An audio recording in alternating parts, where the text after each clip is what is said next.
ইমাম আহমদ ইবনে হাম্বল এক শহর থেকে আরেক শহরে যাচ্ছেন হাদিস সংরক্ষণ করার জন্য। তো ওনাকে মসজিদের মুয়াজ্জিন বলতেছে, মিয়া সাহেব অনেকক্ষণ তো নামাজ পড়ছেন, মসজিদ এখন তালা দিয়ে দেওয়া হবে, বের হয়ে যান। তিনি বলতেছেন মসজিদে থাকতে পারবো না। না, আপনি থাকতে পারবেন না, বের হয়ে যান। মসজিদ থেকে বের হয়ে যাওয়ার পরে কোথায় পাওয়া যায়, সামনে একটা বাজার, বাজারের মধ্যে একটা দোকান খোলা, চায়ের দোকান। তিনি এখানে বসলেন, চা দোকানে বসছেন। যখন তিনি দেখতে পেলেন সেই চা দোকানের ভেতরে একটা লোক আছে, সেই লোকটা চা বানাচ্ছে আর পড়তেছে আস্তাগফিরুল্লাহ। চায়ের কাপ রাখতেছে, পড়তেছে আস্তাগফিরুল্লাহ। কাউকে চা হাতে তুলে দিচ্ছে, পড়তেছে আস্তাগফিরুল্লাহ। কারো হাত থেকে চাটা নিচ্ছে, পড়তেছে আস্তাগফিরুল্লাহ। হযরত ইমাম আহমদ ইবনে হাম্বল তার পাশে বসলেন, বসে বললেন, ভাই আপনি এত বেশি বেশি আস্তাগফিরুল্লাহ পড়েন কারণ কি? চা স্টলের দোকানের মালিক বলল, ও পথিক, আমি তো তোমাকে চিনি না, আমি আস্তাগফিরুল্লাহ পড়ি এজন্য এই ইস্তেগফারের মাঝে আমি এত বেশি ফজিলত পেয়েছি। এই ইস্তেগফার করার কারণে আমার আল্লাহ আমাকে মুস্তাজাবুদ দাওয়া বানায়া দিয়েছেন। মানে মুস্তাজাবুদ দাওয়া তাদের বলা হয় যারা আল্লাহর কাছে কোনো কিছু চাইলে আল্লাহ ফিরিয়ে দেন না, সঙ্গে সঙ্গে কবুল হয়ে যায়। সুবহানাল্লাহ। তো তিনি বললেন, তুমি মুস্তাজাবুদ দাওয়া, তুমি যা দোয়া করো তাই কবুল হয়? হ্যাঁ, তাই কবুল হয়, কিন্তু একটা দোয়া আল্লাহর কাছে অনেক দিন ধরে করতেছে, আল্লাহ কবুল করে না। ইমাম আহমদ ইবনে হাম্বল বললেন, কি দোয়া? আগ্রহ ভরে শুনতে চাইলেন। চা স্টলের মালিক বলল, আল্লাহর কাছে অনেক দিন ধরে আমি দোয়া করছি, রব্বুল আলামিন এই যুগের সবচাইতে শ্রেষ্ঠ মুজাদ্দিদ আহমদ ইবনে হাম্বল, ওনার সঙ্গে আমাকে একটু দেখা করায়া দেন। আল্লাহর কাছে অনেক দিন ধরে দোয়া করতেছি, কিন্তু আল্লাহ ওনার সঙ্গে আমাকে দেখা করায় না, ওনার দরবারে আমারে নিয়ে যায় না। এই কথা শুনলেন আহমদ ইবনে হাম্বল, উনি কিন্তু তাকে চিনেন না। এই কথা শোনার পরে ঝরঝর করে চোখের পানিগুলো ছেড়ে দিলেন আর ডেকে বললেন, ও চা স্টলের মালিক, শোনো ভাই, তুমি কি জানো আমি কি তোমার আহমদ ইবনে হাম্বলের দরবারে দোয়া করে যেতে হয় নাই? তোমার দোয়ার কারণে আল্লাহ তোমার দোয়া এমনভাবে কবুল করেছেন, আহমদ ইবনে হাম্বল তোমার সামনে আল্লাহ তাআলা হাজির করে দিয়েছে। জীবনে বরকত পেতে হলে এক নম্বরে যেটা প্রয়োজন সেটা হলো ঈমান এবং তাকওয়া ভিত্তিক জীবন যাপন করা। আল্লাহ রাব্বুল আলামিন আমাদেরকে জানিয়ে দেন, শোনো দুনিয়ার মানুষেরা, জীবনে কেউ যদি বরকত পেতে চাও, জীবনটারে যদি কেউ বরকত দিয়ে পরিপূর্ণ করতে চাও, তাহলে তোমার অবশ্যই তাকওয়া প্রয়োজন হবে। আল্লাহ তাআলা জানিয়ে দেন, রব্বুল আলামিন বলেন, ওয়ালাউ আন্না আহলাল কুরা আমানু ওয়াত্তাকাউ লাফাতাহনা আলাইহিম বারাকাতিম মিনাস সামাই ওয়াল আরদ। আল্লাহ রব্বুল আলামিন বলেন, শোনো রে দুনিয়ার মানুষেরা, জনপদের লোকেরা যদি ঈমান আনতো আর তারপরে যদি তাকওয়া ভিত্তিক জীবন যাপন করতো, তবে আমি রব্বুল আলামিন বারাকাতিম মিনাস সামাই ওয়াল আরদ, আমি আল্লাহ রব্বুল আলামিন বরকতের যতগুলো আসমানের দরজা আছে, জমিনের যতগুলো বরকতের দরজা আছে, আমি রব্বুল আলামিন তাদের জন্য সকল বরকতের দরজাগুলো আমি আল্লাহ রব্বুল আলামিন খুলে দিব। সুবহানাল্লাহ কইলেন না? আল্লাহ তাআলা বলেন, তোমরা যদি ঈমান আনতে পারো আর তাকওয়া ভিত্তিক জীবনযাপন করতে পারো, তবে আমি আল্লাহ রাব্বুল আলামিন আকাশের যতগুলো বরকতের দরজা আছে, জমিনের যতগুলো বরকতের দরজা আছে, সব দরজা তোমার জন্য খুলে দেব। আমার প্রাণের ভাইয়েরা, আল্লাহ রাব্বুল আলামিন এই কোরআনুল কারীম নাজিল করলেন। বলেন তো দেখি, এই কোরআনুল কারীম আল্লাহ রাব্বুল আলামিন কি শুধু মুসলমানের জন্য নাজিল করেছেন? হুদাল লিন্নাস, সকল মানুষের জন্য হেদায়াত হিসাবে এই কোরআনুল কারীম আল্লাহ নাজিল করলেন। আল্লাহ তাআলা এই কোরআনুল কারীম সকল মানুষের জন্য নাজিল করে দিলেন। তাহলে আপনারা আমাকে উত্তর দেন, এই গোটা কোরআনুল কারীম তাহলে বোঝা যায় এটা সামগ্রিক মানুষের জন্য। এই কোরআনুল কারীম আল্লাহ তাআলা মুমিনদের কথা যেমন করে বলেছেন, কাফিরদের কথাও তেমন করে বলেছেন, মুশরিকদের কথা যেমন করে বলেছেন, মুনাফিকদের কথাও আল্লাহ তাআলা বলেছেন। কিন্তু এই কোরআনুল কারীমে আল্লাহ রাব্বুল আলামিন ইমানদারদের সম্পর্কে গোটা কোরআনুল কারীমে আল্লাহ তাআলা স্পেশাল ভাবে 89টি আয়াত নাজিল করেছেন। অর্থাৎ 89টি আয়াত আল্লাহ তাআলা ডাক দিয়েছেন ইয়া আইয়ুহাল্লাযীনা আমানু, ওহে যারা ঈমান এনেছো। এখন আপনাকে আমি বলি, আল্লাহ যে বললেন ঈমান আনার পরে তাকওয়া ভিত্তিক জীবন যাপন করা, ঈমান যে ব্যক্তি আনে সে ব্যক্তি তো আল্লাহকে ভয় করে, আখিরাতকে ভয় করে, তাকওয়া মানারও চেষ্টা করে। তাহলে আমার আল্লাহ আবার ঈমানদারদের ডেকে আবার কেন ঈমান আনতে বলেন? আবার ঈমানদারদের ডেকে কেন দুখুলু ফিস সিলমি কাফা, ইসলামে প্রবেশ করতে বলেন? প্রশ্ন আছে না নাই? এই প্রশ্নটির অর্থ বোঝানোর জন্য একটা উদাহরণ দিই। আমার পূর্বে যিনি ইসলামী সঙ্গীত পরিবেশন করলেন আকরাম হাদি ভাই, ধরেন উনি ক্লাস 5-এ পড়ে, আপনিও নিজেকে মিলিয়ে নেন। ওনার বাবা ওনার সঙ্গে গিয়ে প্রধান শিক্ষকের কাছে গিয়ে ভর্তির ফর্ম পূরণ করলো। ক্লাস 5-এ উঠলো। ক্লাস 5-এর প্রথম দিন ভর্তির ফর্ম পূরণ করার পরে প্রথম ক্লাস করার জন্য শ্রেণীকক্ষে প্রবেশ করলো। শ্রেণীকক্ষে প্রবেশ করার পরে প্রধান শিক্ষক আসলো প্রথম ক্লাস নেওয়ার জন্য। ক্লাস 5-এর ছাত্রদেরকে প্রথম ক্লাস নেওয়ার জন্য তিনি প্রথমেই সবার হাজিরাগুলো ডেকে ডেকে নামগুলো হাজিরা ডাকেন না নাকি? এবার হাজিরা খাতায় নিয়ে সবার নাম ডাকার পরে এবার আকরাম হাদি ভাইকে দেখে বলতেছেন, ও আকরাম হাদি, তুমি আবার স্কুলে ভর্তি হও।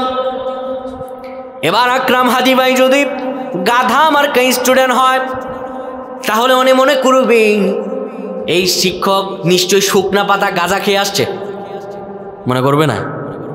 নিশ্চয়ই শিক্ষক গাঁজা খেয়ে আসছে। এই মাত্র আমার বাপ নিয়ে ওনার কাছে ভর্তি হয়ে আসলাম, উনি নিজে ভর্তি করালো, এখন ক্লাসরুমে এসে আমাকে বলতেছে এই তুমি আবার ভর্তি হও।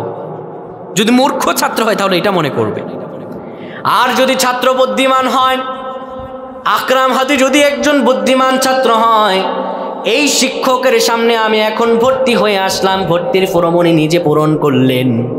উনি ক্লাসে ঢুকে আবার যখন আমাকে ভর্তি হতে বললেন, যদি বুদ্ধিমান স্টুডেন্ট হয় তাহলে মনে করবে অবশ্যই আমার ভর্তির ফর্মের মাঝে কোনো একটা নাম ভুল গেছে। হয়তো বা আমার বাবার নাম ভুল গেছে, নয়তো আমার নাম ভুল গেছে, নয়তো আমার ঠিকানা ভুল গেছে। যেই কোনো একটা ভুলের কারণে উনি আমাকে আবার ভর্তি হতে বলেছেন। তাহলে বোঝা গেল আমার আল্লাহ রাব্বুল আলামিন এই যে ঈমানদারদেরকে আবার ইসলামে প্রবেশ করার জন্য বলেন, ঈমানদারদের তাকওয়া অন্বেষণ করতে বলেন, ঈমানদারদের আবার ঈমান আনতে বলেন, তার মানে বোঝা যায় ঈমানদারদের ঈমান আনার মাঝে কোনো একটা ভুল রয়ে গেছে। আল্লাহ রাব্বুল আলামিন এই যে তাকওয়া ভিত্তিক জীবনযাপন করার ব্যবস্থা, তাকওয়া আসলে কি? এই তাকওয়া নিয়ে আমরা অনেক কথা শুনি। আসলে তাকওয়াটা কি? এই যে কিছুদিন আগে রমজান গেল, এই রমজানে আল্লাহ রাব্বুল আলামিন গোটা কুরআনুল কারীমে রমজান সম্পর্কে অন্য কোথাও বলেন নাই, শুধু একটি জায়গায় বলেছেন সূরা বাকারার 183 নম্বর আয়াত থেকে 187 নম্বর আয়াত পর্যন্ত। এইটুকু ছাড়া আল্লাহর কোথাও আলোচনা করেন নাই। কি বললেন আল্লাহ? দেখেন, আমরা রমজানের ফরজ এটা আমরা সবাই জানি, কিন্তু আল্লাহ রমজান দিয়ে কি বুঝালেন? আল্লাহ তাআলা বলেন, ইয়া আইয়ুহাল্লাযীনা আমানু কুতিবা আলাইকুমুস সিয়াম কামা কুতিবা আলাল্লাযীনা মিন ক্বাবলিকুম লাআল্লাকুম তাত্তাকুন। আল্লাহ বলেন, ওহে যারা ঈমান এনেছো, আমি তো জানি তোমরা কারা ঈমানদার কারা ঈমানদার না। শুনো, আমি কাফিরদের বলছি না, আমি গোটা পৃথিবীর মানুষদের বলছি না, যারা ঈমান এনেছো তোমাদেরকে বলছি, কুতিবা আলাইকুমুস সিয়াম, তোমাদের উপর রমজানের রোজা ফরজ হয়েছে, কামা কুতিবা আলাল্লাযীনা মিন ক্বাবলিকুম, যেমন করে তোমার পূর্ববর্তীগণের উপর ফরজ ছিল। এটা নতুন আমল নয়, এটা পুরাতন আমল। শোনো, এই রমজানের রোজার মধ্য দিয়ে লাআল্লাকুম তাত্তাকুন, আমি আল্লাহ চাই যেন তোমরা মুত্তাকি হতে পারো। আল্লাহ রমজানের রোজা দিয়ে আপনাকে আমাকে তাকওয়া ভিত্তিক জীবন শেখালেন। এখন তাকওয়াটা আসলে কি? ওমর বিন আব্দুল আজিজ রাহিমাহুল্লাহ বলেন, দিনে রোজা রাখা আর রাত জেগে জেগে আমল করা, এই দুইটির আংশিক আমলের নাম তাকওয়া নয়। সারাদিন আপনি না খেয়ে থাকলেন, আর রাত জেগে আপনি তারাবির সালাত, তাহাজ্জুদের সালাত আদায় করলেন। তিনি বলেন এই দুইটি আংশিক আমলের নাম তাকওয়া নয়। তাকওয়া হলো তা আল্লাহ যা আদেশ করেছেন অকপটে তা মেনে নেয়া, আর আল্লাহ তাআলা যা নিষেধ করেছেন তা টোটালি বর্জন করে দেয়া। এই দুইটার নামই হলো তাকওয়া। আল্লাহ যা আদেশ করেছেন বিনা প্রশ্নে সবগুলো মেনে নেওয়া, আর আল্লাহ যা নিষেধ করেছেন বিনা প্রশ্নে তা বর্জন করে দেয়া, এটাই হলো তাকওয়া। আল্লাহ রাব্বুল আলামিন এই যে আমাদেরকে তাকওয়া আনাতে চাইলেন, রমজানের রোজা আমরা রাখলাম, এর মধ্য দিয়ে কেমন করে তাকওয়া বুঝায় একটু উদাহরণ দেই। দেখেন, সারাদিন আপনি রোজা রাখলেন, না খেয়ে থাকলেন, ঘরের ভিতরে দরজা জানালা বন্ধ করে যদি আপনি কিছু খান, কেউ দেখবে? বলেন বলেন, কেউ দেখবে? কেউ দেখবে না। কিন্তু আপনি ঘরের দরজা বন্ধ করে খেলেন না, আপনি মনে মনে ভাবলেন আমি ঘরের দরজা বন্ধ করে হয়তো বা খাবো, কেউ হয়তো আমার খাবারটা দেখবে না, কিন্তু আমার খাবারের এই কথা পৃথিবীর কেউ না জানুক, আমার আল্লাহ জানবেন না নাকি?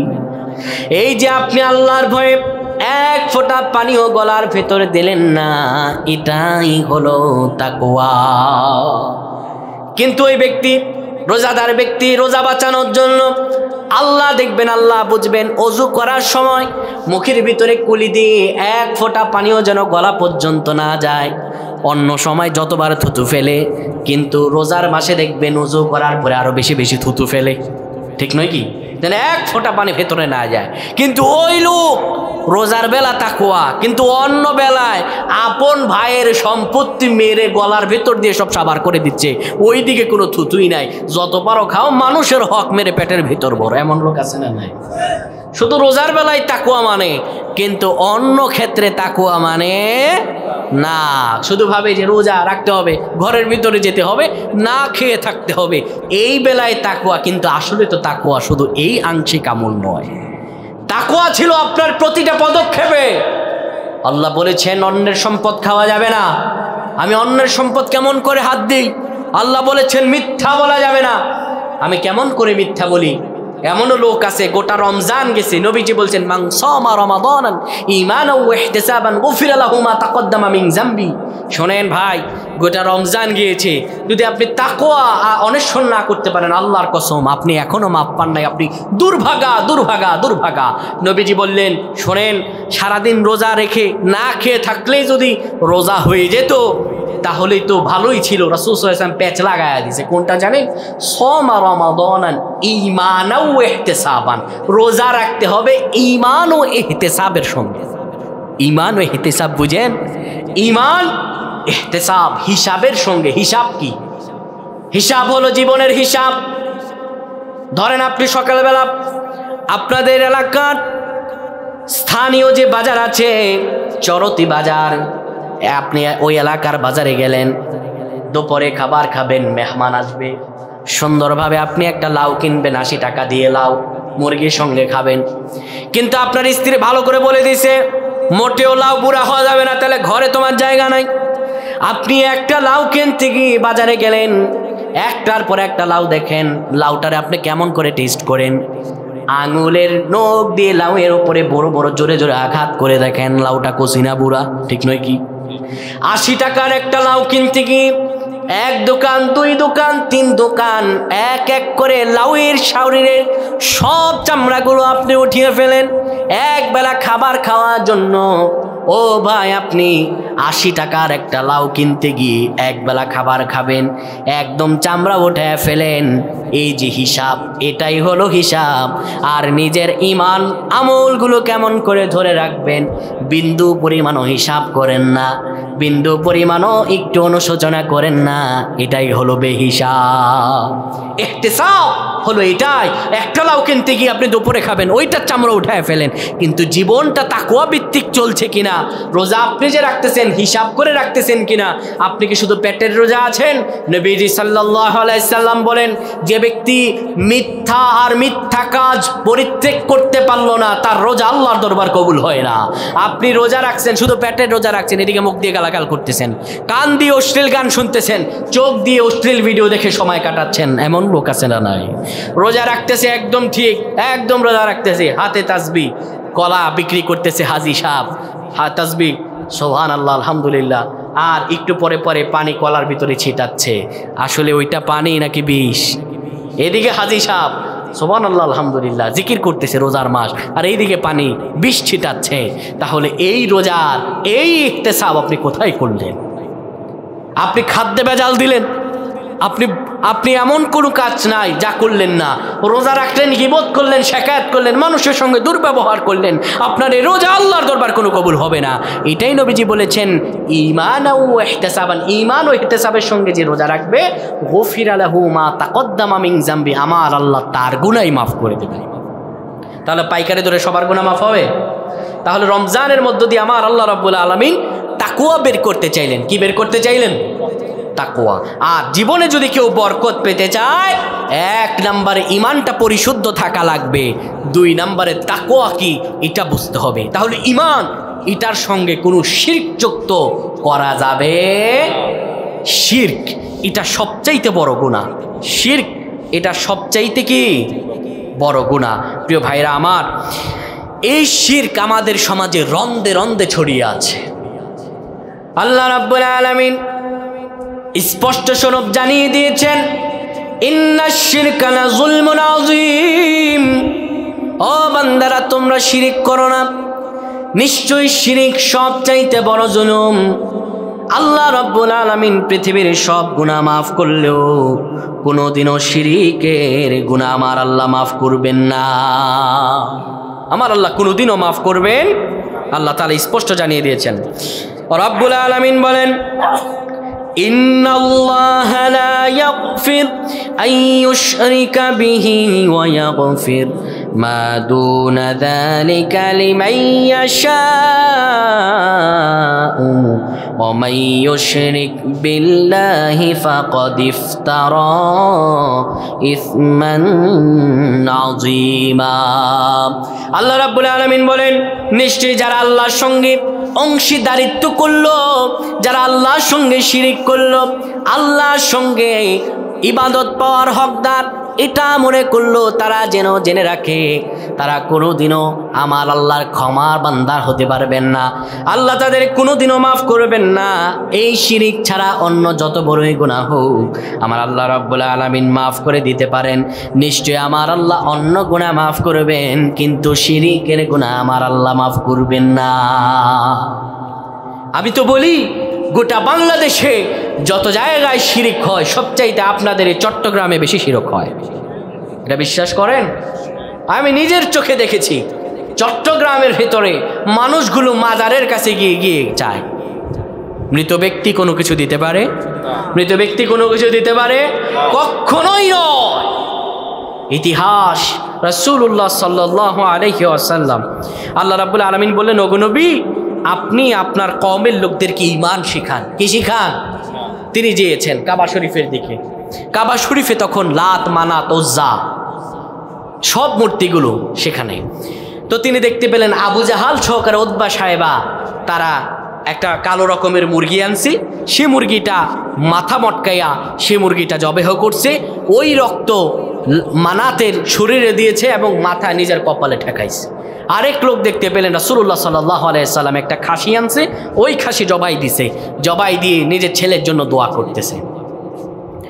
বিশ্বনবী মুহাম্মদুর রাসূলুল্লাহ চলে গেলেন আবু জাহালের কাছে, গিয়ে বললেন, চাচা আপনারা যে এই মূর্তিগুলোর কাছে এই যে মুরগি জবাই দিলেন, একে আপনার প্রভু নাকি, একে আপনার আল্লাহ নাকি, একে আপনার জীবন দিতে পারে নাকি, একে আপনার চাওয়া পাওয়া পূরণ করতে পারে নাকি? কেন আপনি এর সামনে মুরগি জবাই দিলেন? কেন আপনি এর সামনে আপনি একটা খাসি জবাই দিলেন? আবু জাহাল, উতবা সাহেবা সবাই হাসতে শুরু করলো আর ডেকে বলল, মোহাম্মদ আসো তোমার ঈমান শিখাই। ঈমান শিখায় আবু জাহাল। কে শিখায়? আবু জাহাল।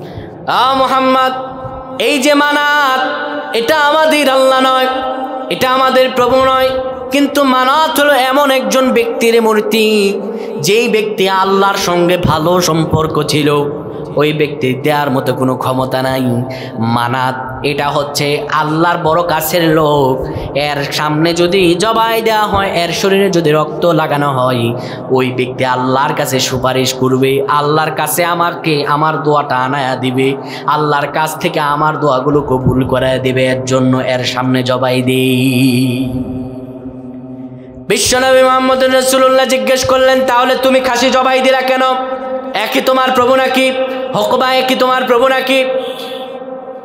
এবার রাসূলুল্লাহ সাল্লাল্লাহু আলাইহি সাল্লামকে আবারও আবু জাহাল বলল, এই খাসি জবাই দেওয়ার কারণ হলো সিরিয়াতে আমার ছেলে প্রত্যেক বছর বছর ব্যবসা করে, কিন্তু ব্যবসায় বরকত নাই, এ আমার বরকত দিতে পারবে না।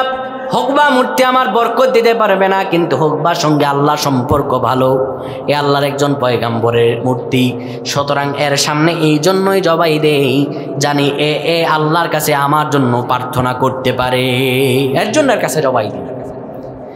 কিন্তু আল্লাহ রাব্বুল আলামিন তার হাবিবকে স্পষ্ট জানিয়ে দিয়েছেন, ও আমার হাবিব, আপনি দুনিয়ার মানুষদেরকে জানিয়ে দেন, ওয়ালা তাদউ মিন দুনিল্লাহি মা লা ইয়ানফাউকা ওয়ালা ইয়াদুরুকা ফাইন ফাআলতা ফাইন্নাকা ইযাম মিনাজ যালিমিন। আল্লাহ রাব্বুল আলামিন স্পষ্ট জানিয়ে দিয়েছেন, তোমরা আল্লাহর পাশাপাশি অন্য কাউকে ডেকো না। এই মৃত মানুষ তোমার ক্ষতিও করতে পারে না, তোমার ভালো করতে পারে না। যদি তুমি তারে উসিলা বানাও, তুমি মনে করো আল্লাহর কাছে সরাসরি চাওয়া যায় না, একজনকে ভায়া যদি তুমি বানাও, তবে তুমি জালিমদের অন্তর্ভুক্ত হয়ে যাবা। কার কথা? জোরে বলেন, কার কথা? আমার আল্লাহ রাব্বুল আলামিন কি আপনাকে আমাকে দেওয়ার জন্য যথেষ্ট নন? আমি আল্লাহকে ডাকলে কি আমার আল্লাহ ডাক শোনেন না? আল্লাহ জানিয়ে দিয়েছেন, ফাযকুরুনি আযকুরুকুম, তুমি আমারে স্মরণ করো, আমি আল্লাহ রাব্বুল আলামিন তোমাকে স্মরণ করব। সুবহানাল্লাহ। সেই যুগে কাফেররা এই মূর্তিগুলোকে ভায়া মনে করতো, আল্লাহকে পেতে গিয়ে ভায়া মনে করে তারা শিরক করত। আর আজকাল দেখা যায় লোকেরা বিভিন্ন পীর ও দরবেশদেরকে ভায়া মনে করে, এমন লোক আছে না? নাই। এই বাংলাদেশে হক্কানি পীর রয়েছে, বাংলাদেশে হক্কানি পীর আছে, কিন্তু হক্কানি পীর যত না, ভণ্ড পীর বাংলাদেশে তত, ঠিক কিনা? আপনাদের এই এলাকায় প্রমাণ, এই চট্টগ্রাম অঞ্চলে এই যে আমি দেখেছি বাইজিদ রহমতুল্লাহ আলাই, উনি কোথায় নাকি একটু রেস্ট করেছিলেন, সেখানে বিশাল বড় বড় আপনার কি বলে কচ্ছপ, সে কচ্ছপদেরকে মানুষ খাওয়ায়, ওই কচ্ছপ কাছে আসে, ওই কচ্ছপের হাতে পায়ে হাত রেখে মানুষ হাতে চুমা খায়। এ কি মিথ্যা বললাম নাকি? এটা কি মিথ্যা কথা? তারপরে দেখলাম সেখানে একদল লোক বিভিন্ন গাছের ভিতরে অনেকগুলো পাথর ঝুলানো। এক দরবেশকে জিজ্ঞেস করলাম, দরবেশ সাহেব, এই পাথরগুলো এখানে ঝুলানো কারণটা কি? তিনি বললেন, এই পাথরগুলো ঝুলানো হয়েছে যাদের 5 বছর 10 বছর বাচ্চা হয় না, এই পাথরগুলো এরা ঝুলিয়ে দিয়েছে। পাথর ঝুলতে ঝুলতে এই গাছের উপর ওজন হবে, আর ওই দিক দিয়ে অটো বাচ্চা পেটের ভিতর ডাউনলোড হবে। নাউযুবিল্লাহ। কত বড় শিরক! মানুষ নিজের ইমানকে বিকিয়ে দিচ্ছে। এই জন্যে আল্লাহ বলেছেন, আমানু, যারা ইমান এনেছে উদখুলু ফিস-সিলমি কাফা, মানে ইসলামে প্রবেশ কর। কেননা ইমান আনার পরে অসংখ্য মানুষ জাহান্নামে যাবে, কারণ তার ইমান পরিশুদ্ধ নয়, তার ইমান বিশুদ্ধ নয়, তার ইমান হচ্ছে নষ্ট ভ্রষ্ট হয়ে গিয়েছে, ঠিক কিনা? শিরকযুক্ত আমল করে আল্লাহর দরবার কবুল হবে না। মানুষগুলো বাবার দরবারে চায়, কিন্তু বাবার কি দেওয়ার কোনো ক্ষমতা আছে? এজন্যই কবি বলেছেন, এ হাল তেরা জাল হে মকসুদ হে তেরা মাল হে, এ হাল তেরা জাল হে मकसूद तेरा माल है, क्या अजब चाल है लाखों को अंधा कर दिया। এর হাল তো জাল, এ তো শুধুমাত্র মানুষের সম্পদ কিভাবে লুণ্ঠন করবে, মানুষ থেকে কিভাবে হাদিয়া নিয়ে নিজের পেট ভারী করবে, পকেট ভারী করবে, এ চিন্তায় আছে। সমস্ত মানুষগুলোকে অন্ধ করে দিয়েছে এই ধরনের ভণ্ড প্রতারক পীরগুলো, ঠিক কিনা? আমি তো বলি বাংলাদেশে যতগুলো পীর, আগে আপনাদের কুমিরায় একটা দরবার শরীফ ছিল, চাল ডাল মাজার শরীফ, ছিল না? আহা, এই মানুষগুলো কত নিকৃষ্ট। বাংলাদেশে যতগুলো পীরের দরবার হক্কানি থেকে ভণ্ডদের দরবার আরো বেশি, ঠিক কিনা? এতগুলো মাজার করতে হলো। একটা ঘটনা মনে পড়ে গেছে। এক ব্যক্তি কোনো কাজকর্ম করে না, বাড়িতে অলস্যভাবে বসে থাকে। বাপ এক পীরের মুরিদ, তো পীরের দরবারে বছর খানেক হয়েছে, ছেলেটারে নিয়ে গেছে, বলতেছে বাবা আপনার দরবারে আমি মুরিদ, আমার এই ছেলেটা কোনো কাজকর্ম করে না, একটু তারে বুঝাইয়া দেন। অনেক ছেলে পেলে আছে না দুষ্ট, হুজুরদের কাছে নিয়ে গেলে হুজুরা বুঝাই দিলে একটু কথা শোনে, আছে না এমন লোক? নিয়ে গেছে। আমরা বৃদ্ধ হয়ে গেছি, কে তারে দেখবে? এত ফসল ফলাদি তারে এনে দেই, এই ফসল ফলাদি বাজারে নিয়ে একটু বিক্রি করবে, এই অলসতা আমার ছেলের কাটে না। এবার পীর সাহেব বলতেছে বাবারে তুই এত অলস, আচ্ছা ঠিক আছে যা, আমার এই ঘরের ভিতরে যে গাধা আছে, গাধার একটা বাচ্চা আছে, এই বাচ্চাটা তোরে দিয়ে দিলাম, তুই যা, এই বাচ্চাটা নিয়ে তুই প্রত্যেক দিন বাজারে তুমি বাজার সদাই করবা, বাজার নিয়ে বিক্রি করবা, আবার এই গাধা সুন্দর মতো এটা দিয়ে তোমার জীবনযাপন করো, জীবিকা নির্বাহ করো। প্রতিদিন ওই লোক এই গাধার উপর ভর করাইয়া বাজারে নিয়ে যায়, আবার বাজার থেকে ফিরে আসে, এই গাধার উপর চাল ডাল চাপাইয়া নিয়ে যায়, এগুলো বিক্রি আদি করে। একদিন গাধার উপরে বেশি ওজন দিয়ে ফেলছে, চাল ডাল নিয়ে বাজারের দিকে রওনা দিস। যখন বাজারের কাছাকাছি তীব্র রোদের কারণে গাধা ওইখানে স্ট্রোক করে মারা গেছে। এখন গাধার পেটে ছিল চাল ডাল, কি ছিল? চাল ডাল। ওই লোক এবার গাধা মরে যাওয়ার পরে চাল ডালগুলো একসাথে করে গাধারে বালির নিচে সুন্দরভাবে চাপা দিয়ে দিস, কারণ গাধা থাকলে দুর্গন্ধ বের হবে। এবার একটা কবরের মতো হয়েছে, গাধার কবরের দিকে তাকায় আর চোখ বেয়ে বেয়ে পানি পড়ে। গাধার কবরের পাশে বসে কান্দা শুরু করছে, ডানে চাল ডালগুলো লেখা, কারণ তার বিরহ বেদনা, এইটা দিয়ে জীবিকা নির্বাহ হতো, পরিবার সংসার চলতো। এখন এই গাধা মরে গেছে, সংসার কিভাবে চালাবে, এই টেনশনে সে গাধার কবরের পাশে বসে কাঁদতেছে। যেই লোকেরা সকালবেলা এই রাস্তা দিয়ে বাজারে গেছে, ওই লোকেরা বিকালবেলা আবার এই রাস্তা দিয়ে যায়। লোকেরা দেখে গেছে এখানে একটা কবর, কবরের সামনে একটা লোক, পাশে ডাল চাল রাখা।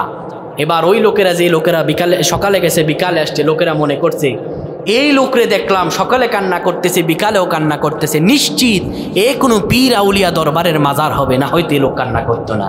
এবার ওই লোকেরা চিন্তা করলো এখানে আমরা মানত করে যাই, বাজার সদাই যা কিছু আছে কবরের উপর রেখে গেছে। এবার ওই লোক যখন একটু সন্ধ্যা চলে আসছে, মশার জ্ঞানজ্ঞানানি গানের আওয়াজে তার চোখ খুলছে। চোখ খোলার পরে না, এখন তার গাদার এখানে বসে থাকলে আর হবে না, বাড়ির দিকে যেতে হবে। চোখ খুলে দেখতে পারছে কবরের সামনে সুন্দরভাবে তার চাল ডালের পাশাপাশি অন্যান্য বাজারগুলো সাজানো। এবার ওই লোক বুঝে গেছে নিশ্চয়ই মানুষেরা মনে করছে এটা পীর আউলিয়ার মাজার, না হয়তো খাবার দাবার দিয়ে যেত না। এবার লোক বলছে যে এখানে তো ব্যবসা ভালোই, কবর খুলে কান্নাকাটি করলে যদি খাবার আসে, আমি আর খাবারের টেনশন করব কেন। এবার এটা একটা বড় একদম স্পেশালি সোশ্যাল মিডিয়াতে দেওয়ার মতো একটা মাজার করা উচিত। সুন্দর করে এরপর দিন সাইনবোর্ড টানাইছে, হজরত গেদা শাহ রহমতুল্লাহ আলাই। এদিকে প্রত্যেক দিন লোকের এই রাস্তা দিয়ে বাজারে যায়, আবার এই রাস্তা দিয়ে আসে, সবগুলো চাল ডাল এই জায়গায় রেখে যায়। রেখে যাওয়ার পরে এবার তার পীরের কাছে খবর গেছে, হুজুর আপনি আর কি পীর, আপনার তো মাজারে আর কি মানুষ জমে, আপনার মুরিদ সে তো নতুন পীরের সন্ধান পাইছে, তার মাজার তো পুরো জমজমাট। পীর সাহেবের খবর পাইয়া এবার মুরিদের কাছে আসছে, আসা বলতেছে বাবারে তোর কাহিনী কি বুঝলাম না, দেখলাম তোর এখানে তুই আমার মুরিদ ছিল, একটা গাধা দিলাম জীবিকা নির্বাহ করার জন্য, 6 মাসের মধ্যে কার সন্ধান তুই পাইলি, তোর মাজারের ব্যবসা এত জমজমাট।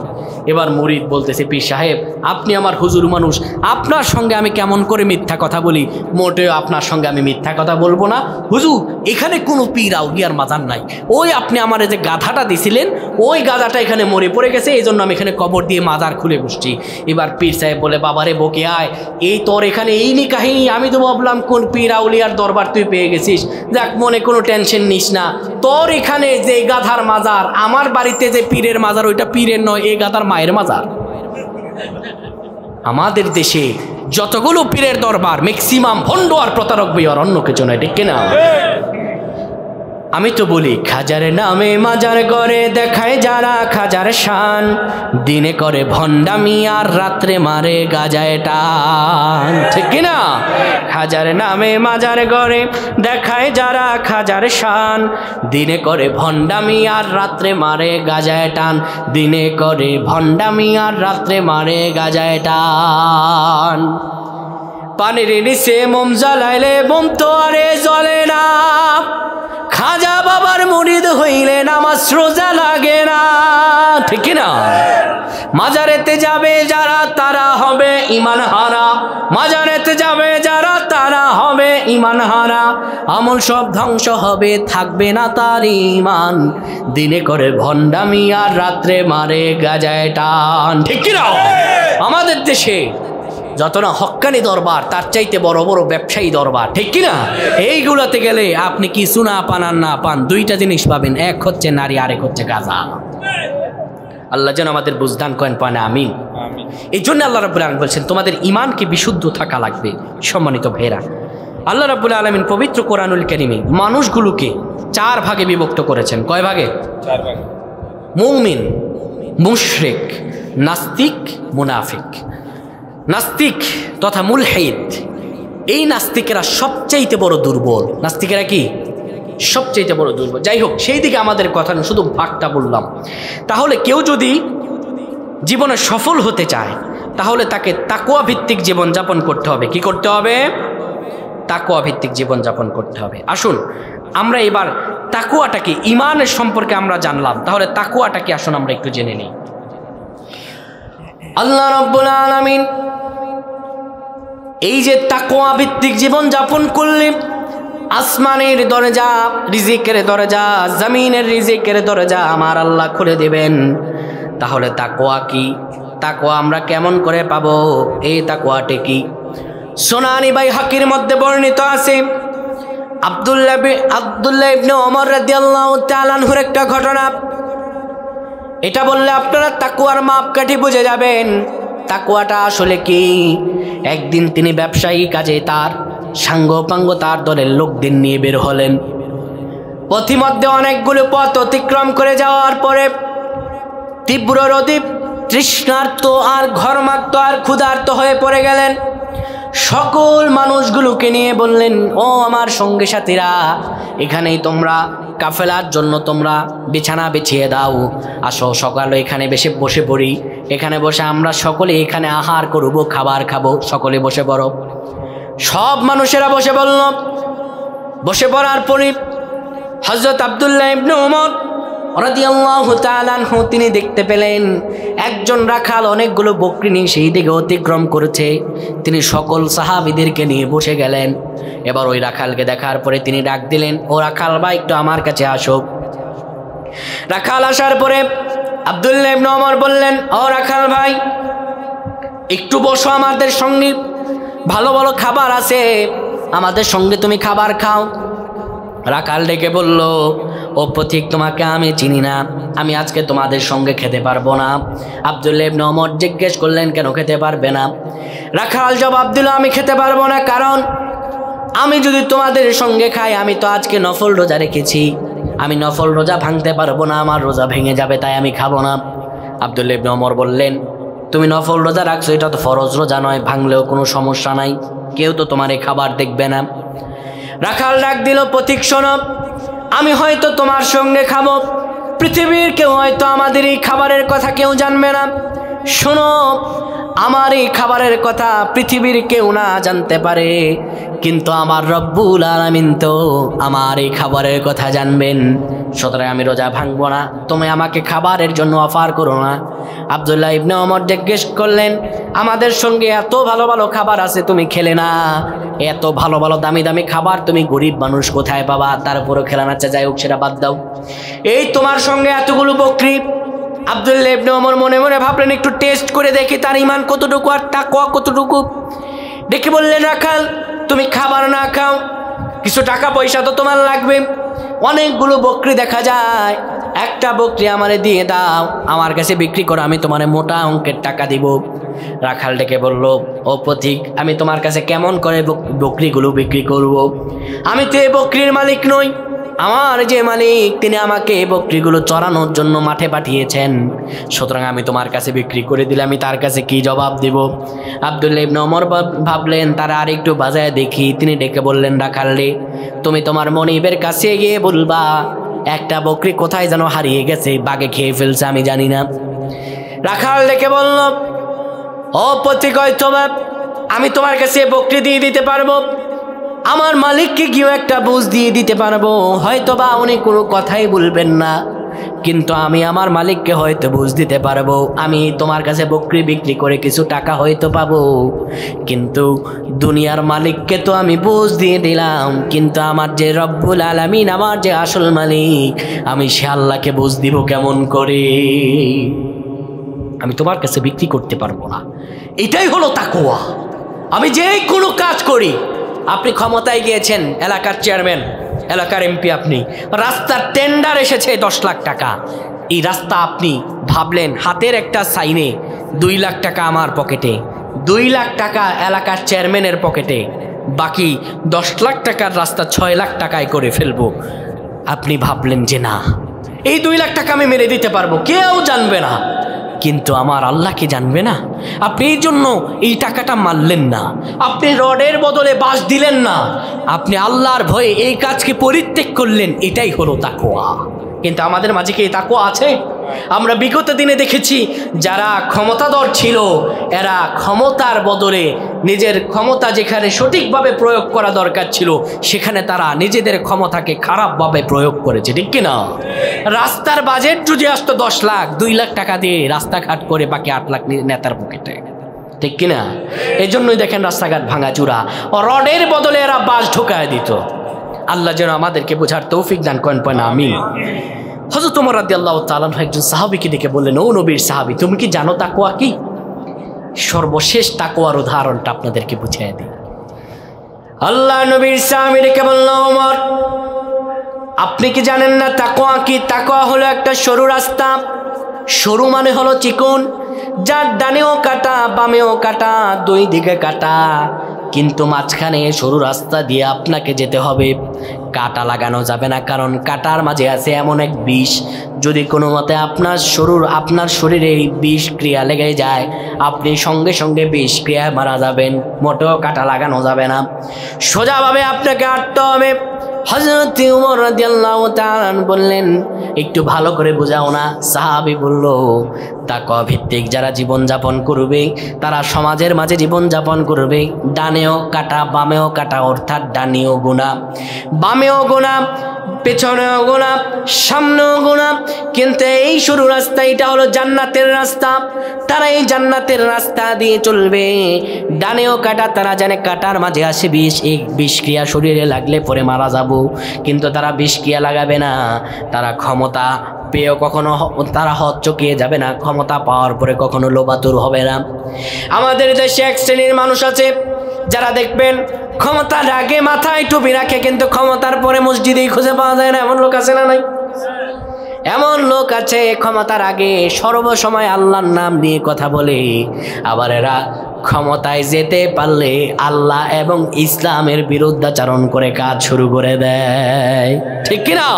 এরা ক্ষমতায় যাওয়ার আগে ইনশাআল্লাহ বলে, কিন্তু ক্ষমতায় যেতে পারলে আলেমদেরকে ধরে ধরে জেলের ভিতরে বন্দি করে দেয়, ঠিক কিনা? এই যে আপনি খারাপ কাজ করলেন না, আপনার হাতে অগণিত সুযোগ, আপনি নিজেকে পরিবর্তন, নিজেকে এই ইমানের পথেই রাখলেন, নিজেকে কখনো বিলিয়ে দিলেন না। চাইলে গুনাহ করতে পারেন, কিন্তু গুনাহ লাগালেন না। আপনি ভাবলেন এই সরু রাস্তা দিয়ে আমাকে জান্নাতে যেতে হবে, এই কাটা যদি আমার শরীরে লাগে আমি মারা যাব, কাটা হলো গুনাহ। আপনি গুনাহ লাগালেন না, সরু রাস্তা দিয়ে হেঁটে হেঁটে গিয়ে ইমানের পরীক্ষা দিলেন। এটাই হলো তাকওয়া, এটাই হলো আল্লাহ ভীতি, এটাই আল্লাহ ভয়, এটাই আল্লাহর প্রতি বিশ্বাস, অবিচল বিশ্বাস এবং আস্থা। সবিশেষ তাকওয়া ভিত্তিক যারা জীবন যাপন করবে, তাদের জীবন হবে এমন। বাইম মাছ চিনেন আপনারা? এই বাইম মাছ কোথায় থাকে? দেবে না। বাইম মাছ যেমন কাদার মাঝে থেকে নিজের শরীরে কাদা লাগতে দেয় না, যে ব্যক্তি তাকওয়া ভিত্তিক জীবন যাপন করবে, ওই ব্যক্তি গুনাহের সাগরে থেকেও নিজের মাঝে কোনোদিনও গুনাহ লাগতে দেবে না। এটাই হলো তাকওয়া। এটা কি? তাহলে 1 নাম্বার কোটেশন হলো, যারা জীবনে বরকত পেতে চায় তারা তাকওয়া ভিত্তিক জীবন যাপন করতে হবে। কি ভিত্তিক? তাকওয়া ভিত্তিক। 2 নাম্বার, তাদের যে গুণাবলী থাকতে হবে সেটি হলো বেশি বেশি ইস্তেগফার করতে হবে। কি করতে হবে? ইস্তেগফার। রাসূলুল্লাহ সাল্লাল্লাহু আলাইহি সাল্লাম বলেন, আমি নবীজি স্বয়ং দৈনিক 100 বার ইস্তেগফার করি। কতবার? 100 বার ইস্তেগফার করি। আল্লাহু আকবার। আপনার আমার নবীজি হযরত মুহাম্মদুর রাসূলুল্লাহ সাল্লাল্লাহু আলাইহি সাল্লাম, যিনি নবুয়তের প্রণেতা, আল্লাহর পরে যার অবস্থান, সেই নবীজির কোনো গুনাহ ছিল? নবীজির কোনো গুনাহ আছে? আমার নবীজি যদি দৈনিক 100 বার ইস্তেগফার করেন, আপনি আমি কয়বার করি? আপনার আমার কোনো গুনাহ নাই, একদম আমরা মাসুম, তাই না? মরলে একবার সোজা জান্নাতের টিকিট আমরা পেয়ে গেছি। আরে নবীজি সাল্লাল্লাহু আলাইহি ওয়াসাল্লাম তিনি যদি এইভাবে দৈনিক 100 বার ইস্তেগফার করতে পারেন, আপনি আমি কয়বার করি? অথচ আল্লাহ রাব্বুল আলামিন জানিয়ে দিয়েছেন, ওয়ামান ইয়াতাওয়াক্কাল আলাল্লাহি ফাহুয়া হাসবু ইন্নাল্লাহা বালিগু আমরিহি ক্বাদ জাআলাল্লাহু লিকুল্লি শাইইন কাদির। আল্লাহ রাব্বুল আলামিন বলেন, যারা সর্বসময় ইস্তেগফার করবে, আল্লাহর কাছে ক্ষমা চাইবে, ক্ষমাময় নিজের মনকে রাখবে, আমার আল্লাহ রব্বুল আলামিন তাদেরকে এমন জায়গা থেকে রিজিক দেবেন, এমন জায়গা থেকে সম্পদ দিবেন, তারা কোনোদিনও কল্পনা করতে পারবে না। সুবহানাল্লাহ। যত কণ্টকীর্ণ পথ আসুক, যত খারাপ পথ আসুক, যত বাতিলরা তাদের মাথার উপরে চেপে বসুক, তারা কোনোদিনও রিজিক খারাপ হবে না। আরে আমার আল্লাহ যাকে রিজিক দেয়, ওই ব্যক্তি তো হাসতে হাসতে নিজের জীবন দিয়ে দেয়, তাও কখনো বাতিলের কাছে মাথা নত করে না, ঠিক কিনা? মোমেন তো তারাই। বাতিল সে দবনে ওয়ালে আয়াসে মানহি হাম, बातिल से दबने वाले ऐसे मान ही हम, सोबर कर चुका है तू इंतहा हमारा। এই মুমিন তা তো তারাই যারা বাতিলের সামনে সর্বদা মাথা উঁচু করে, কারণ তারা জানে তাদের হায়াতের মালিক, রিজিকের মালিক, জীবনের মালিক, সব কিছু দেওয়ার মালিক আল্লাহ। কোনো বাতিল আমাদেরকে কখনো পিছপা করতে পারে না, ঠিক কিনা? এই প্রমাণ আপনারা আগেও পেয়েছেন, নমরুদের কালেও পেয়েছেন, ফেরাউনের কালেও পেয়েছেন, বিগত 16টি বছর যে লেডি ফেরাউন ছিল তার আমলেও পেয়েছেন, ঠিক কিনা? এই লেডি ফেরাউন আলেমদের উপর জুলুম করেছে, ইসলামের উপরে জুলুম করেছে, শেষ পর্যন্ত দুপুরবেলা খাবার খাবে, সব কিছুর আয়োজন ঠিক, কিন্তু খাবার মুখে না দিয়ে হেলিকপ্টারে চড়ে দেশ থেকে পলায়ন করা লাগছে, ঠিক কিনা? সুতরাং তাদের দেখে শিক্ষা নেওয়া উচিত। ভবিষ্যতেও কেউ যদি জুলুমকারী হতে চান, এ তো মোটামুটি শাড়িটা পরে দেশ থেকে পদত্যাগ করতে পারছে, আবার নতুন করে যারা ইসলামের বিরুদ্ধাচারণ করবেন, কোরআনের বিরুদ্ধাচারণ করবেন, জালেমদের থেকে যোগে যোগে শিক্ষা নেওয়া উচিত। কেননা পূর্বেও ফেরাউন ছিল, এখনও ফেরাউন আছে, ভবিষ্যতেও আসবে। এটাই হলো ফেরাউনদের উত্তরসূরি সিলসিলা। যেমন করে ফেরাউনের সময় হযরত मूसा আলাইহিসসালাম ছিলেন, নমরুদের সময় হযরত ইব্রাহিম আলাইহিসসালাম ছিলেন, আবু জাহালের সময় মুহাম্মদ সাল্লাল্লাহু আলাইহি সাল্লাম ছিলেন। এখনো আবু জাহালের বংশধরদের সামনে তপ্ত মুজাহিদ আল্লামা দেলাওয়ার হোসেন সাঈদীর মতো সৈনিকেরা জেগে উঠবে। আমাদেরকে মেরে ফেললেও শেষ করে দেয়া যাবে না, আমাদেরকে মারা যায়, হত্যা করা যায়, ফাঁসি দেয়া যায়, আমাদেরকে শেষ করে দেওয়া যায় না, ঠিক কিনা? আমরা ছিলাম, আছি এবং থাকবো, আমাদের কোনো শেষ নাই। আহারে আল্লামা দেলাওয়ার হোসেন সাঈদী, আল্লামা দেলাওয়ার হোসেন সাঈদী নিয়ে কি বলবো? আপনারা এই চট্টগ্রামের মানুষের আমি বলি সবচাইতে ভাগ্যবান, কারণ গোটা বাংলাদেশ ওনাকে যতবার না পেয়েছে, আপনারা তার চাইতে বেশি পেয়েছেন, ঠিক কিনা? আল্লামা দেলাওয়ার হোসেন সাঈদী তো তিনি, আহারে এই যে আমি শুধুমাত্র 1 ঘন্টা 10 মিনিট আলোচনা করছি, আমার গলা বসে গেছে। কিন্তু আল্লামা সাঈদী এমন এক ব্যক্তি ছিলেন, দীর্ঘ 50টা বছর কোরআনের খেদমত করেছেন, একদিনও ওনার গলা ভাঙে নাই। অনেকে জিজ্ঞেস করা হলো, হুজুর আপনি এত ওয়াজ করেন, আপনার গলা ভাঙে না কেন? আল্লামা দেলাওয়ার হোসেন সাঈদী বললেন, আমার একটা গোপন আমল আছে। কি সেই গোপন আমল? আল্লামা দেলাওয়ার হোসেন সাঈদী বললেন, আমি গভীর রাত যতই হয় আমি কোনোদিন তাহাজ্জুদ ছেড়ে দেই না। আল্লামা দেলাওয়ার হোসেন সাঈদী তো তিনি ছিলেন, তিনি তার পাঞ্জাবিগুলোর দিকে লক্ষ্য করিয়েন। আমরা তো কত কলার ফিটিং, কত এটিং মিটিং জামা পরি, কিন্তু আল্লামা দেলাওয়ার হোসেন সাঈদী কোনোদিনও সুন্নতি পোশাক ছাড়া পোশাক পরিধান করতেন না। গোটা জীবনটা তার সুন্নতের মোতাবেক ছিল। আহারে জেলে গিয়েছেন, জেল তো হয় খারাপ লোকদের জন্য, উনি জেলে বসেও অনেক খুন খারাপি ডাকাতদেরকে আল্লাহর ওলি বানায় দিয়েছেন। ইনি তো আল্লামা দেলাওয়ার হোসেন সাঈদী।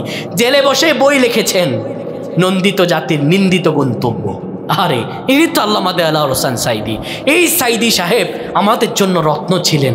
কত আশা, কত আকাঙ্ক্ষা, যারা কোরআনের ময়দানে কথা বলে, আমি বলি কোনো মুফাসসিরের স্বপ্ন এটা ছিল না যে ওনার কথা শুনবে না। প্রত্যেকটা আলেমে দ্বীনের মনের বড় আশা ছিল ওনাকে জীবনে একবার হলেও দেখবে। আমার বিশেষ করে আমার যখন আমার বোঝার বয়স হলো, আমার আব্বা এখানে উপস্থিত 2013 সালে ওনাকে যখন অ্যারেস্ট করা হলো, আমি তখন আমার আব্বার চোখে পানি দেখেছি। আমার চোখ দিয়ে টলমল করে পানি পড়েছে যখন আল্লামা দেওয়ার হোসেন সাইদিকে এরা পরিকল্পিতভাবে হত্যা করলো। দেখেন, আল্লামা সাইদিকে হত্যা করেছে। আল্লামা সাইদিকে এই দেশের মানুষের চোখে রাজাকার, চরিত্রহীন বানাতে চেয়েছে, কিন্তু আসলে ওনাকে মানুষেরা চরিত্রহীন হিসাবে বিবেচিত করেছে নাকি চরিত্রবান হিসাবে বিবেচিত করেছে? কিন্তু বরঞ্চ ওনাকে যারা চরিত্রহীন করতে চেয়েছিল তাদেরকেই মানুষেরা চরিত্রহীন বানিয়ে দিয়েছে, ঠিক কিনা? তাদেরকেই মানুষেরা হিন্দু মোদির সঙ্গে বিবাহ দিয়ে দিয়েছে, ঠিক কিনা? সুতরাং জালেমদের ভালোভাবে শিক্ষা নেওয়া উচিত। মুসলিমদের আঘাত যতই করো, মুসলিমদের বিজয়। আজ মুসলিমদের উপর আঘাত হচ্ছে, ফিলিস্তিনে মানুষদেরকে অন্যায়ভাবে হত্যা করা হচ্ছে, কিন্তু সাবধান, আল্লাহ অবশ্যই ধরবেন। ও উমলি লাহুম ইন্না কাইদি মাতিন, আমার আল্লাহর কৌশল বড় অত্যন্ত বলিষ্ঠ। কিন্তু আমার বড় ধিক্কার হয়, আল্লাহ যেন আমাদের এ ভাইদেরকে সকল প্রকার জুলুম থেকে বাঁচিয়ে দেন, পরে না আমিন। তাহলে 2 নাম্বার গুণাবলী হলো সবসময় ইস্তেগফার করা লাগবে। কি করা লাগবে? ইস্তেগফার করা লাগবে। বিশ্বনবী মুহাম্মদুর রাসূলুল্লাহ ইবনু মাজার হাদিসে আমাদেরকে জানিয়ে দেন, ও দুনিয়ার মানুষেরা শোনো, মাল্লাজিমা ইস্তেগফার জাআলাল্লাহু মিন কুল্লি দিকিন মাখরাজা ওয়া মিন কুল্লি হাম্মিন ফারাজা ওয়া রাযাকা মিন হাইসু লা ইয়াহতাসিব। হযরত ইবনে আব্বাস রাদিয়াল্লাহু তাআলা থেকে বর্ণিত, বিশ্বনবী বলেন, কেউ যদি দৈনিক ইস্তেগফার করে, ওই ব্যক্তি যদি কোনো অভাবী হয়ে যায়, অভাবী ব্যক্তিদের কাতারে যদি পড়ে যায়, আমার আল্লাহ রব্বুল আলামিন তাকে এমন জায়গা থেকে রিজিকের ব্যবস্থা করে দেবেন, তার রিজিকে আমার আল্লাহ এমন জায়গা থেকে বরকতের ব্যবস্থা করে দিবেন, ওই ব্যক্তি কোনোদিনও কল্পনা করতে পারবে না। সুবহানাল্লাহ কবেন না? একটা ঘটনা বলি ইস্তেগফার নিয়ে। হযরত ইমাম আহমদ ইবনে হাম্বল, হযরত হাম্বলি মাযহাবের যিনি প্রণেতা, তিনি তো অনেক কষ্ট করে করে হাদিসগুলো খুঁজতেন। আমরা তো আজকে ফোনে একটা সার্চ করলে, একটা বাজার থেকে কিতাব কিনলে হাদিস পেয়ে যায়, কিন্তু ওই যুগে হাদিসগুলো তিনি বিভিন্ন সাহাবীদের থেকে সংরক্ষণ করতেন। তো ইমাম আহমদ ইবনে হাম্বল এক শহর থেকে আরেক শহরে যাচ্ছেন হাদিস সংরক্ষণ করার জন্য। সকল কাজের শুরুতে বিসমিল্লাহ পড়া লাগবে। কি পড়া লাগবে? বিসমিল্লাহ পড়েননি? হ্যাঁ, মাঝপথে গিয়ে খাবার খেয়ে ফেলছি, বিসমিল্লাহ পড়তে মন নাই, তখন আবার খাবারের মাঝখানে গিয়ে আমরা বিসমিল্লাহ পড়ি নাকি? না, সকল কাজের শুরুতে বিসমিল্লাহ পড়বেন। বিশ্বনবী মুহাম্মদুর রাসূলুল্লাহ সাল্লাল্লাহু আলাইহি ওয়াসাল্লাম বলেন, ইযা দাখালার রাজুলু বুয়ুতাহা ফাযাকারাল্লাহ ইনদা দাখুলিহি ওয়া ইনদা তুআমিহি ক্বালা আশ-শাইতান লা ইয়ামাবিতা লাকুম ওয়ালা আশা।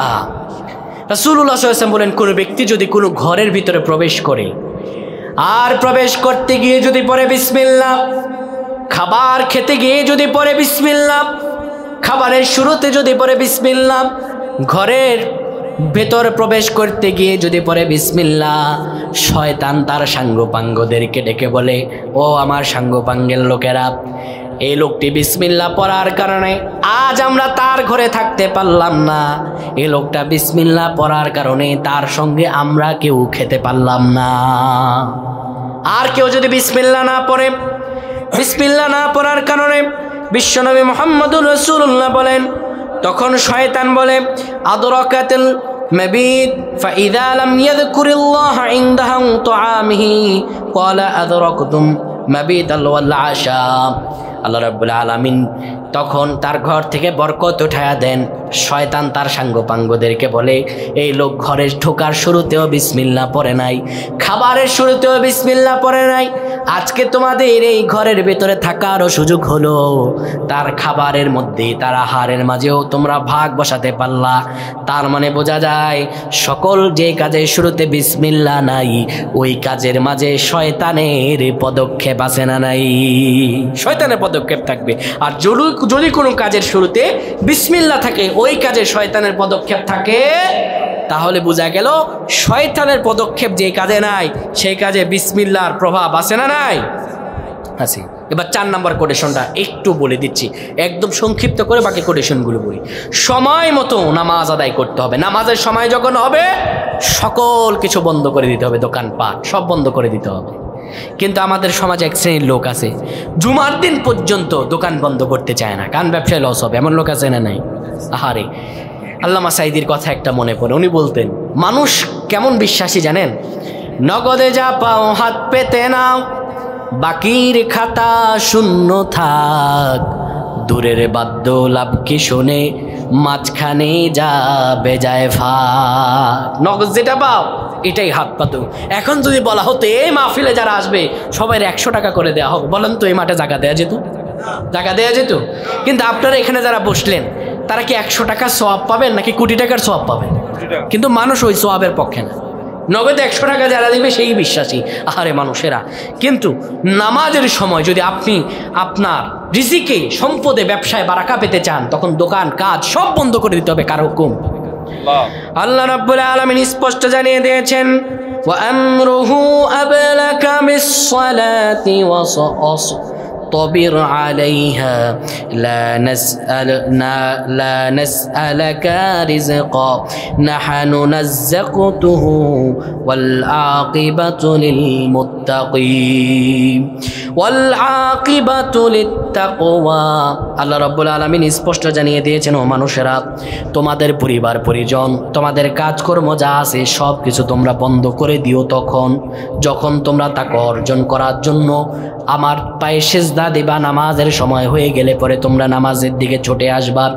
ঠিক সেই সময় সকল কাজ যদি তুমি বন্ধ করে দিতে পারো নামাজের জন্য, আমি আল্লাহ রাব্বুল আলামিন জানিয়ে দিলাম তোমার জন্য আমি আল্লাহ কল্যাণ রেখে দিব। সুবহানাল্লাহ। আল্লাহ সূরা জুমায় বলেছেন, ও মানুষেরা, ইযা নুদিয়া লিস-সালাতি মিন ইয়াউমিল জুমআ ফাসআউ ইলা যিকরিল্লাহি ওয়া যারুল বাই'। যখন জুমার আজান দেয়া হয় সব কাজ কেনা বেচা বন্ধ করে দাও, ওয়া যারুল বাই' বন্ধ করে দাও। যালিকুম খায়রুল লাকুম ইন কুনতুম তা'লামুন। এটাই তোমার জন্য উত্তম যদি তুমি জানতে।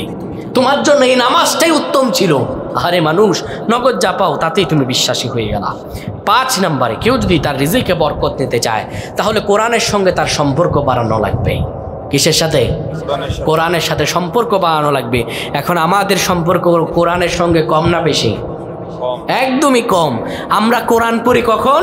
কেউ মারা গেলে তখন কোরআন পড়ি, কিন্তু তারপরে কোরআন দিয়ে নিজের জীবন চালাতে চাই না। মেয়ের বিয়ের আগে কোরআন বিরোধী কাজ করি, লাখ টাকা খরচ করে বিভিন্ন গান বাদ্য বাজাই, এমন লোক আছে না নাই? মেয়ের বিয়ের আগে গায়ে হলুদের অনুষ্ঠান করে, এমন লোক আছে না নাই? গায়ে হলুদের সঙ্গে ইসলামের কোনো সম্পর্ক আছে? কোরআনের কোনো সম্পর্ক আছে? গায়ে হলুদ যারা করবে তারা নির্ঘাত জাহান্নামী। তারা কি? গায়ে হলুদ এটি হলো অমুসলিমদের সংস্কৃতি, হিন্দুদের সংস্কৃতি। গায়ে হলুদ কখনো মুসলমানদের সংস্কৃতি নয়। আল্লাহ স্পষ্ট জানিয়ে দিয়েছেন, ইয়া আইয়ুহাল্লাযীনা আমানু লা তাত্তাখিযুল ইয়াহুদা ওয়ান নাসারা। ওহে যারা ঈমান এনেছো, তোমরা ইহুদি নাসারাদের কোনো সাদৃশ্য নিজের মাঝে এনো না, তাদেরকে বন্ধুরূপে গ্রহণ করো না। আউলিয়া বাদহুম আউলিয়া বাদ। এই ইহুদি নাসারা তো পরস্পরের বন্ধু। শোনো, ওমাইয়া তাওয়াল্লাহুম মিনকুম ফাইন্নাহুম মিনহুম। যদি কেউ তাদেরকে বন্ধুরূপে গ্রহণ করো, কিয়ামতের ময়দানে তুমি তাদের কাতারে গণ্য হবা। ইন্নাল্লাহা লা ইয়াহদিল কওমাজ যালিমিন। আমার আল্লাহ কোনোদিনও জালেমদেরকে হেদায়েত দেন না। কার কথা? আল্লাহর কথা। তাহলে যারা গায়ে হলুদ করবে, আমাকে একজন বলতেছে, হুজুর 14 ফেব্রুয়ারি যে পালন করে ওই ব্যক্তি কি ওই ব্যক্তির সঙ্গে কি ঈমান আছে? ওই ব্যক্তিকে মুসলমান থাকবে? আমি তো আফসোস করে সেদিন একটা কথা বলেছিলাম, যে ব্যক্তি 14ই ফেব্রুয়ারি সম্পর্কে আমাকে জিজ্ঞেস করো কেন 14ই ফেব্রুয়ারি যে পালন করে, এই নাস্তিক্যবাদের এই সংস্কৃতি যে পালন করে, তার তো ঈমান বলতে কোনো কিছুই নাই। যে ব্যক্তি গায়ে হলুদকে ইবাদত মনে করে পালন করে, আমাকে জিজ্ঞেস করার কি আছে? তার ঈমান থাকলে তো গায়ে হলুদ সে কখনো করতেই পারতো না। কারণ ইসলামের সঙ্গে যেই সংস্কৃতির কোনো মিল নাই, ইসলামের সঙ্গে যে সংস্কৃতির কোনো সম্পর্ক নাই, সে সংস্কৃতি কখনো মুসলমানের সংস্কৃতি হতে পারে কশ্চিনকালেও হতে পারে না। রাসূলুল্লাহ সাল্লাল্লাহু আলাইহি ওয়াসাল্লাম বলেছেন, আবু দাউদের হাদিস, মান তাশাব্বাহা বিকওমিন ফাহুয়া মিনহুম, যার সঙ্গে যার আচরণের মিল কিয়ামত তার সঙ্গে হয়ে যাবে। বাবারে, যদি আচরণের মিল ইহুদি নাসারাদের সঙ্গে হয়, হিন্দুদের সঙ্গে হয়, আপনার কিয়ামত তাদের সঙ্গী হবে, ঠিক কি না? আল্লাহ যেন আমাদের বুঝদান করেন, পয়েন আমিন। 6 নম্বরে আমি জাস্ট কোটেশনগুলো বলবো। নিজের জীবনে সালামের ব্যাপক প্রচলন করতে হবে যদি জীবনে বরকত পেতে চান। আমরা কিন্তু সালাম দিতে চাই না, বাপ ছেলেরে সালাম দিতে চায় না, ছেলে বাপরে সালাম দিতে চায় না, স্ত্রী স্বামীরে সালাম দিতে চায় না, স্বামী স্ত্রীরে সালাম দিতে চায় না, ঠিক কিনা? জিজ্ঞেস করলে ছেলেরে সালাম দেন না কেন, এই কথা জিজ্ঞেস করলে বলে হুজুর আমার শরম লাগে। স্ত্রীকে সালাম দেন না কেন, হুজুর শরম লাগে। মানে নেক কাজের মধ্যে শরম লাগা, এটাও শয়তানের ধোঁকা, ঠিক কিনা? আজকে বাড়িতে গিয়ে ওয়াজ মাহফিল শেষ করে বাড়িতে গিয়ে সবাই নিজের ঘরে সালাম দিয়ে ঢুকবেন। কে কে ওয়াদা করতে পারবেন? সবার জন্য দোয়া করব, কে কে ওয়াদা করতে পারবেন? সালাম দেবেন তো? হাত নামান। সবাই বাড়িতে গিয়ে সালাম দিয়ে ঢুকবেন, রাজি আছেন তো? সালাম দেওয়ার মাঝে কোনো লজ্জা শরম নাই। সালামে বরকত হয়, সালামে বারাকা আল্লাহ দেন। কে দেন? আল্লাহ দেন। এবার 7 নম্বরে, যদি কেউ নিজের জীবনে বরকত পেতে চায়, নিজের আত্মীয় স্বজনের সঙ্গে সম্পর্ক ভালো রাখতে হবে। নিজের আত্মীয় স্বজন সম্পর্ক কিন্তু ভালো না, বোনের সঙ্গে ভাইয়ের সম্পর্ক ভালো না, ভাইয়ের সঙ্গে বোনের সম্পর্ক ভালো না। এতদিন সম্পর্ক ভালোই ছিল, বাবা মা মরে যাওয়ার পরে বোন এখন তার হক আদায় করতে আসছে। কিসের হক দিব? তোর যে বিয়ে দিয়ে দিছে এটাই তো অনেক বেশি। এমন ভাই আছে না? নাই? আহা, কই তোরে বিয়ে দিয়ে দিছে এটাই তো বেশি। আহারে আফসোস। নিজের ভাই বোনের সঙ্গে সম্পর্ক ভালো রাখতে হবে কেউ যদি বারাকা পেতে চান। 8 নম্বরে, সকালে কাজ করতে হবে। সকালে কাজ। আমরা সকালে ঘুমাই, ফজর নামাজ পড়তে চাই না, কিন্তু রাসূলুল্লাহ সাল্লাল্লাহু আলাইহি সাল্লাম বলেন, আল্লাহুম্মা বারিকা লি উম্মতি ফি বাকারিহা। রাসূল সাল্লাল্লাহু আলাইহি সাল্লাম বলেন, আমি আল্লাহর কাছে দোয়া করেছি, হে আল্লাহ আমার উম্মতকে সকালবেলার সকল কাজে বরকত দেন। কে দোয়া করেছেন? নবীজি দোয়া করেছেন। কে দোয়া করেছেন? নবীজি কার কাছে দোয়া করছেন? আমার নবীজির দোয়া কি বিফলে যায় নাকি? নবীজি সাল্লাল্লাহু আলাইহি সাল্লাম দোয়া করেছেন, আল্লাহ তুমি বরকত দাও আমার ওই উম্মতকে যে সকালবেলা কাজ করে। তাহলে সকালে উঠতে হবে যদি কেউ বরকত পেতে চান। এবার 9 নম্বরে, হারাম উপার্জন থাকা যাবে না। হারাম উপার্জন আছে না নাই? আমাদের সমাজে সুদ আছে, ঘুষ আছে। 10 নম্বরে, সদাকা করতে হবে। আমাদের জীবনে সদাকা করতে চাই না, মানুষকে দান করতে চাই না, এটি করা যাবে না। 11 নম্বরে, জীবনে বেশি বেশি বরকত পেতে হলে বেশি বেশি শুকরিয়া আদায় করতে হবে। আল্লাহ বলছেন, লা ইন শাকারতুম লা আযীদান্নাকুম, যে ব্যক্তি আমার শুকর আদায় করে আমি তার নিয়ামত বাড়িয়ে দেই। তাহলে শুকরিয়া আদায় করবেন কার? আল্লাহ। সব কিছুতে আল্লাহ শুকরিয়া আদায় করবেন। 12 নম্বরে, আল্লাহর উপর ভরসা করতে হবে। ওমাইয়া তাওয়াক্কাল আলাল্লাহ ফাহুয়া হাসবু, যে ব্যক্তি আল্লাহর উপর তাওয়াক্কুল করে আমার আল্লাহ তার জন্য যথেষ্ট হয়ে যান, ঠিক কিনা? তাহলে 12 নম্বরে আল্লাহর উপর ভরসা করতে হবে। জীবনে যদি কেউ বরকত পেতে চান, 3টা আনুষঙ্গিক কথা বলবো। বরকতের জন্য দোয়া করবেন, সময়কে যথাযথ মূল্যায়ন করবেন এবং সর্ব অবস্থায় একজনের উপর ভরসা করবেন। তিনি কে? আল্লাহ রাব্বুল আলামিন। এবার আমার আলোচনা এখানেই শেষ। জীবনে বরকত পেতে চাইলে এই নিয়ে আলোচনা যদি করতে চাই, আরও দীর্ঘ 1-2 ঘন্টা আলোচনা করা যাবে, কিন্তু আলোচনা আমরা যতটুকুই করি তার চাইতে বেশি আমল করা জরুরি, ঠিক কিনা ভাইয়েরা?